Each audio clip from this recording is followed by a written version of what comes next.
One nation one election यानी एक देश एक चुनाव, जिसको लेकर केंद्र की मोदी सरकार अपना रुख पहले ही साफ कर चुकी है। वन नेशन वन इलेक्शन वाले मामले में देश की सियासत गर्मा गई है। दरअसल वन नेशन वन इलेक्शन वाला विधेयक लोकसभा में पेश हो गया है। अब केंद्र की मोदी सरकार को one nation one election bill को संसद के दोनों सदनों में पारित कराने के लिए 2/3 बहुमत की आवश्यकता है। हालांकि उनके पास इतनी संख्या नहीं है।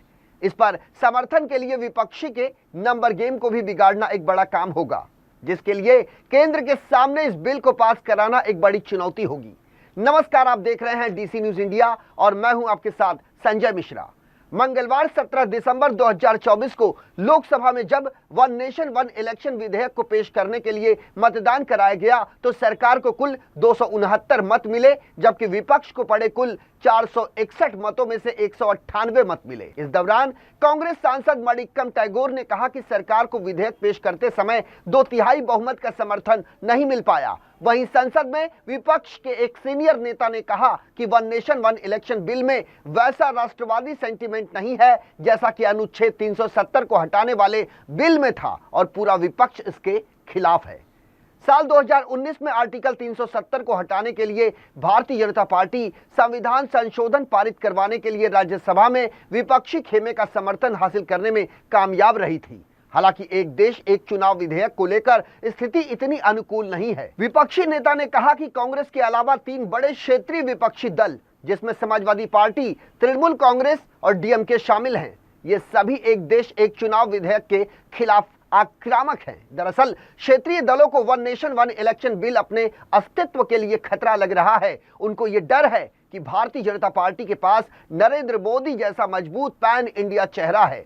अगर वन नेशन वन इलेक्शन लागू हो जाता है तो वे अभी तक क्षेत्रीय दलों के दबदबे वाले राज्यों में बीजेपी को बड़ा फायदा मिल सकता है। समाजवादी पार्टी के एक बड़े नेता ने कहा कि क्षेत्रीय दलों के सामने आम चुनाव और विधानसभा चुनाव एक साथ लड़ने के लिए वित्तीय संसाधनों और कार्यकर्ताओं की सीमाओं की भी एक बड़ी चुनौती है। भारतीय जनता पार्टी और कांग्रेस पार्टी इस मामले में वित्त और कैडर में बेहतर स्थिति में है और ये क्षेत्रीय दल हैं जिन्हें बहुत बड़ी समस्याओं का सामना करना पड़ेगा।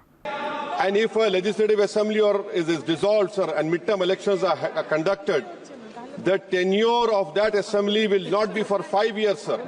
This in itself is a violation of parliamentary democracy, which envisages a tenured legislature. Sir, constitutional scheme makes it clear that once elections are conducted, the House should have a right to function for next 5 years. This is a violation of basic structure. That such a provision is being done for administrative convenience, not for constitutional purpose. Sir, the principle of federalism means that states are not mere appendages of the center. States are not dependent on the union for their existence. This is the violation of federalism, sir. Sir, in conclusion, Parliament is not competent to make any law that violates fundamental rights or the basic structure of the Constitution, sir. This bill indirectly introduced a presidential style of democracy. This bill is based on maximizing political gain and convenience. This bill will finish off regional parties. This bill is only brought in to massage the ego of the Supreme Leader. Thank you, sir. I oppose this bill. Sir, on behalf of the Nationalist Congress Party SP, I oppose the 129th Constitution Amendment Bill. Clearly, most of my colleagues have made the 3 most important points, that this is completely against federalism and the Constitution of India.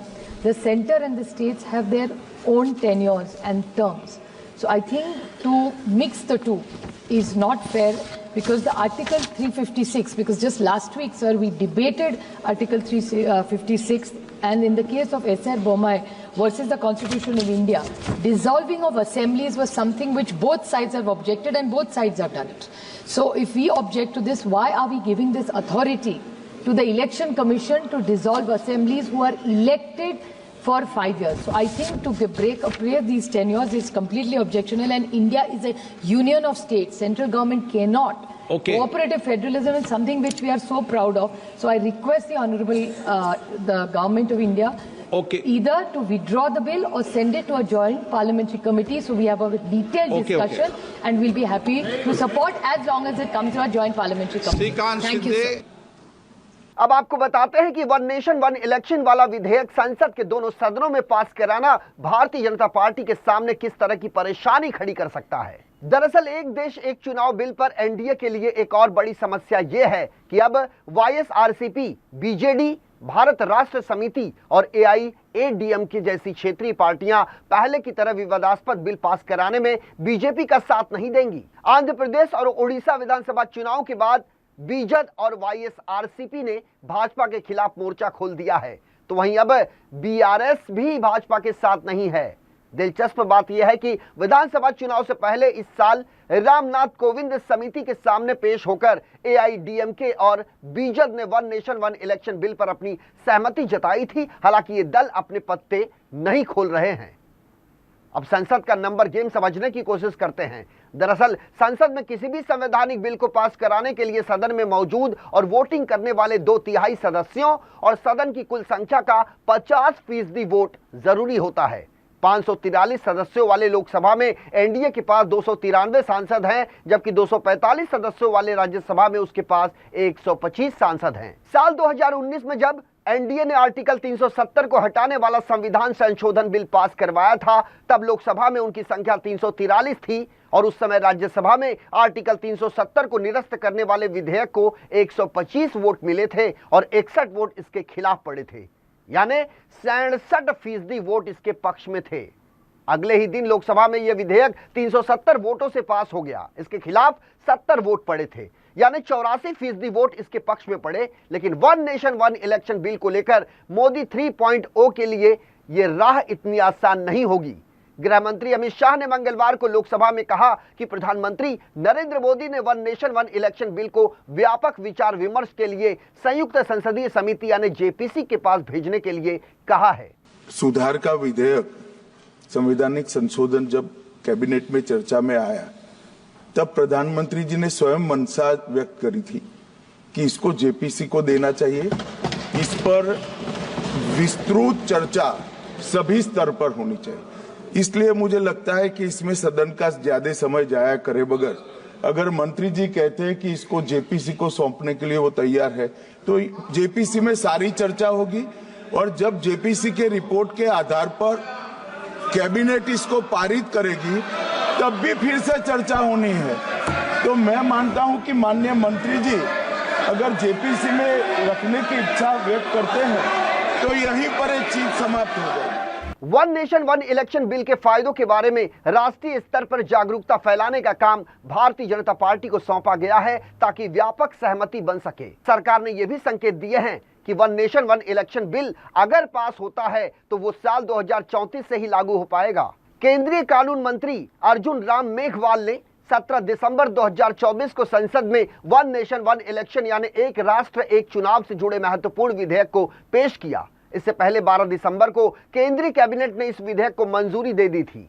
यह विधेयक लोकसभा और विधानसभा चुनाव को एक साथ कराने की दिशा में बड़ा कदम माना जा रहा है। वहीं इस बिल का विपक्ष ने कड़ा विरोध किया है, लेकिन बिल लोकसभा से पास हो गया है। हालांकि विधेयक के कानून बनने से पहले लोगों के मन में यह भी सवाल उठ रहा है कि यदि किसी राज्य की सरकार गिरती है तो ऐसी स्थिति में चुनाव कैसे और कब होंगे।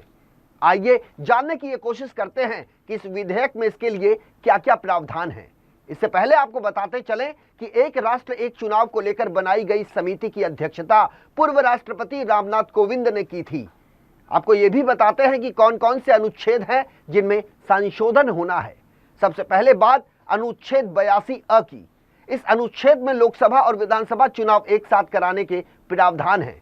इसके बाद बात करते हैं अनुच्छेद 83 की, जिसमें संसद के दोनों सदनों के कार्यकाल को नियमित करने का प्रावधान है। इसके अलावा अनुच्छेद 172 और 327 है, जो विधानसभा और चुनाव प्रक्रिया से संबंधित है। अब आपको बताते हैं कि येनकेन प्रकरण में यदि कोई राज्य सरकार गिर जाती है तो ऐसी स्थिति में वन नेशन वन इलेक्शन विधेयक का रोल क्या होगा। दरअसल वन नेशन वन इलेक्शन विधेयक में स्पष्ट रूप से यह प्रावधान किया गया है कि अगर किसी राज्य की सरकार अविश्वास प्रस्ताव या अन्य कारणों के चलते गिरती है तो उस स्थिति में मध्यावधि चुनाव कराए जाएंगे। नई विधानसभा का कार्यकाल उस समय तक सीमित होगा जब तक अगले आम चुनाव न हो जाए। इसका अर्थ यह है कि मध्यावधि चुनाव से चुनी गई नई सरकार 5 साल का कार्यकाल पूरा नहीं करेगी, बल्कि शेष अवधि के लिए सत्ता में काबिज रहेगी। ऐसे में चुनाव आयोग की क्या भूमिका होगी, अब इस पर भी बात कर लेते हैं। विधेयक में चुनाव आयोग को निर्देशित किया गया है कि वो चुनाव की तैयारियां पहले से सुनिश्चित कर लें। इसमें ईवीएम और वीवीपैट जैसी तकनीकी सुविधाओं की उपलब्धता सुनिश्चित करना भी शामिल है। ऐसे में चुनाव की तारीख का निर्णय कैसे होगा, ये भी एक बड़ा सवाल है। वो हमारे पास असल में जो जानकारी आई है उसके मुताबिक वन नेशन वन इलेक्शन विधेयक में यह भी प्रावधान है कि आम चुनाव के बाद चुनाव की तारीखों की घोषणा स्वयं राष्ट्रपति करेंगे। इससे पूरे देश में चुनाव एक साथ कराने की प्रक्रिया को सुगम बनाया जा सकेगा। शुरुआती जानकारी के मुताबिक साल 2029 के लोकसभा चुनाव के बाद यह प्रणाली पूरी तरह से लागू की जा सकती है। 2024 और 2029 के चुनाव पुराने ढांचे के तहत ही कराए जाएंगे। केंद्र की मोदी सरकार और एनडीए के सहयोगी दल वन नेशन वन इलेक्शन को बेहद जरूरी मानते हैं। कुल मिलाकर वन नेशन वन इलेक्शन विधेयक का मुख्य उद्देश्य चुनावी प्रक्रियाओं को सुव्यवस्थित और समन्वित बनाना है। इसके तहत किसी राज्य में सरकार गिरने की स्थिति में मध्यावधि चुनाव होंगे, लेकिन उनका कार्यकाल सीमित होगा। इस विधेयक के लागू होने से भारत में चुनावी ढांचे में एक बड़ा बदलाव भी देखने को मिलेगा। एक राष्ट्र एक चुनाव का विचार कई मायनों में लाभदायक है, लेकिन इसे लागू करने के लिए संवैधानिक, प्रशासनिक और राजनीतिक चुनौतियों का समाधान करना भी अति आवश्यक है। यदि इसे सही तरीके से लागू किया जाए तो यह भारत की लोकतांत्रिक प्रणाली को अधिक प्रभावी और कुशल बना सकता है। बहरहाल हमारे इस खास पेशकश में मेरे साथ अभी के लिए इतना ही। ताजा तरीन खबरों के लिए देखते रहें डीसी न्यूज इंडिया। पूरी टीम के साथ मुझे आने संजय मिश्रा को दीजिए इजाजत। नमस्कार।